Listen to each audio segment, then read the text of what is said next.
नमस्कार साथियों, जय हिंद। सभी को, पूरे देशवासियों को रामनवमी की बहुत बहुत बधाई और शुभकामनाएं।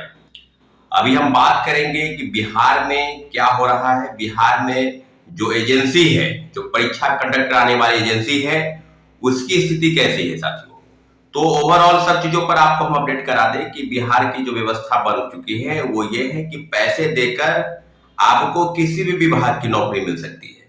चाहे वो सबसे राज्य की सबसे बड़ी एजेंसी जो है बिहार लोक सेवा आयोग, उस पर उसके साथ पर पट्टा लग चुका है। क्योंकि कई जो खबरें सामने आ रही है उसमें ये बातें अब निकलकर सामने आ रही है कि बड़े बड़े मामलों को लेकर या छोटे छोटे मामलों को लेकर अगर कहा जाए तो सारी चीजों की संलिप्तता अब इस कदर आगे बढ़ चुकी है कि बिहार सरकार को अब इस पर संज्ञान लेने की जरूरत है। और बिहार लोक सेवा आयोग के पूर्व अध्यक्ष और आईएएस अतुल प्रसाद जी पर जो गंभीर आरोप लगाए हैं, मैं कल भी कह रहा था कि जो चीजें सामने आ रही है सोशल मीडिया पर, जो चीजें तैर रही है या जो एफआईआर दर्ज हुआ है उनकी वाइफ के, जो महिला बैंक में अधिकारी है उनकी वाइफ, उनके द्वारा इस तरह की चीजें सामने आ रही है कि क्या पैसे का आदान प्रदान हुआ।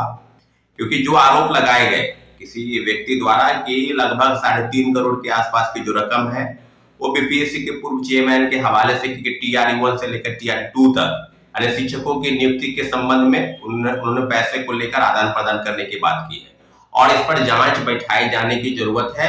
क्योंकि जो हुआ TRE 2 और TRE 1 और TRE 2 में भी उसका भंडाफोड़ हो चुका है।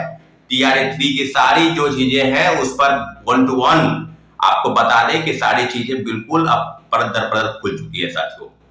अभी जो बातें सामने आ रही है कि क्या एजेंसियों की अगर बात करेंगे तो इसके पहले भी केंद्रीय चयन पर्षद पुलिस की जो एजेंसी है उसके पूर्व जो निदेशक है, पूर्व जो चेयरमैन है एसके सिंघल, उन पर तलवार अटक रही है। वो भी गिरफ्तारी उनकी होनी है। कब होगी गिरफ्तारी ये मुख्यमंत्री जी को बताना चाहिए, मुख्यमंत्री जी को संज्ञान में लेना चाहिए कि आर्थिक अपराध इकाई ने बिल्कुल उनसे पूछताछ की है। पूछताछ पे काफी चीजें सामने निकल कर आ रही है। 23,500 पदों की वैकेंसी थी। और बीपीएससी से 6वीं पेपर लीक कांड, आपको याद होगा कि गया के बीडी इवनिंग कॉलेज से मामले सामने आया। उसके पहले एक पेपर लीक जब हुआ तो आरा के वीर कुंवर सिंह कॉलेज से 400 लोगों को अलग अलग कमरों में बैठाया गया, उनको प्रश्न पत्र मुहैया कराया गया। इस सब मामलों पर अगर हमने सवाल भी किया था उस समय में कि जो लोग वहां शामिल थे परीक्षा में कैंडिडेट, उनका जो है रोल नंबर या नाम क्या है उनको प्रकाशित करना चाहिए। तो चेयरमैन जो अतुल प्रसाद जी थे उन्होंने कहा कि नहीं, ये मेरे समय में नहीं हुआ है पेपर लीक, हमसे पूर्व के जो चेयरमैन थे उनके समय में हुआ है।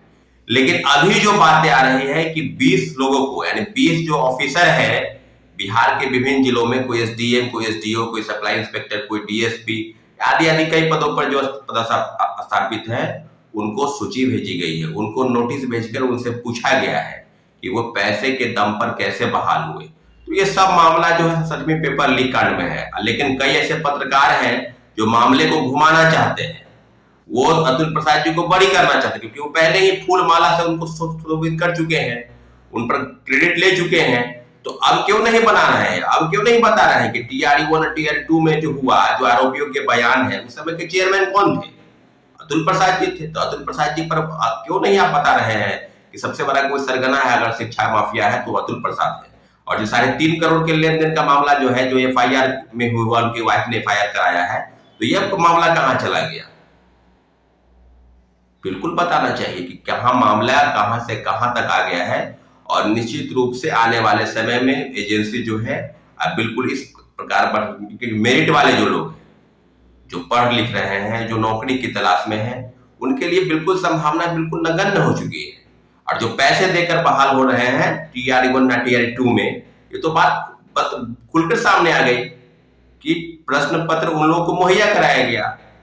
राज्य के बाहर उत्तर प्रदेश और झारखंड में उन लोगों को प्रश्न पत्र मुहैया कराकर रटवाया गया और परीक्षा केंद्र पर लाया गया।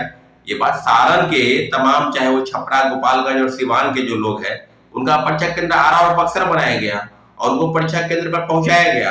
तो ये बातें क्या एक ही केंद्र की तरफ है, एक ही जगह हुआ, या हजारीबाग से जो गिरफ्तारी सिर्फ हजारीबाग में पढ़वाया जाता है? बिल्कुल नहीं। राज्य के या देश के अन्य राज्यों में भी प्रश्न पत्र मुहैया कराकर लोगों को रटवाया गया था।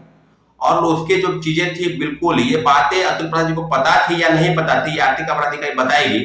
लेकिन मुझे लगता है कि बिना चेयरमैन की सहमति के, बिना चेयरमैन को जानकारी कैसे किसी को पेन ड्राइव में क्वेश्चन पेपर मिल गया, कैसे उसका पासवर्ड पता हो गया।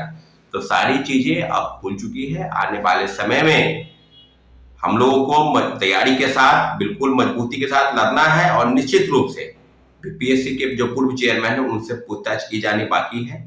आर्थिक अपराध इकाई उनसे पूछताछ करे कि जो 3.5 करोड़ का मामला है ये कैसे प्रकाश में आया, कैसे क्या बात है, अगर कोई आरोप लगा रहा है तो उसमें कितनी सच्चाई है। बिल्कुल तहकीकात होनी चाहिए साथियों। अभी जो बातें हैं कि बिहार में, चाहे उसके बिहार पुलिस अवर सेवा आयोग हो, कई बार पेपर लीक हुए, प्रश्न पत्र मुहैया कराया गया, क्या क्या हुआ नहीं हुआ, हम लोग विरोध करते थे, आंदोलन करते थे, आंदोलन को दबाया जाता था, पैसे देकर लोग बहाल हुए नहीं हुए, काफी चीजें सामने आई। सिपाही भर्ती का वही मामला है, बिहार लोक सेवा आयोग का वही मामला है, बीटीएससी जो टेक्निकल आयोग है वहां भी वही मामला चल रहा है, एलआरसी का मामला जो है वहां भी वही चल रहा है। तो क्या बिहार की एजेंसी बिल्कुल अब ये मान के चले कि पैसे दीजिए और बहाल हो जाइए? इसी तरह का प्रकरण इस राज्य में चल रहा है। बहुत ही घोर विडंबना है और निश्चित रूप से जो एजेंसी है उसको तहकीकात करनी चाहिए। दूध का दूध और पानी का पानी होने के लिए हम सभी को मिलजुल कर, आंदोलन है, प्रोटेस्ट है, कहीं भी कुछ होता है उसमें बढ़ चढ़ के हिस्सा लेने की जरूरत है साथियों, ताकि बिहार में जो भ्रष्टाचार का जो पनप पल फूल रहा है और आगे बढ़ रहा है उसको कहीं रोक लगा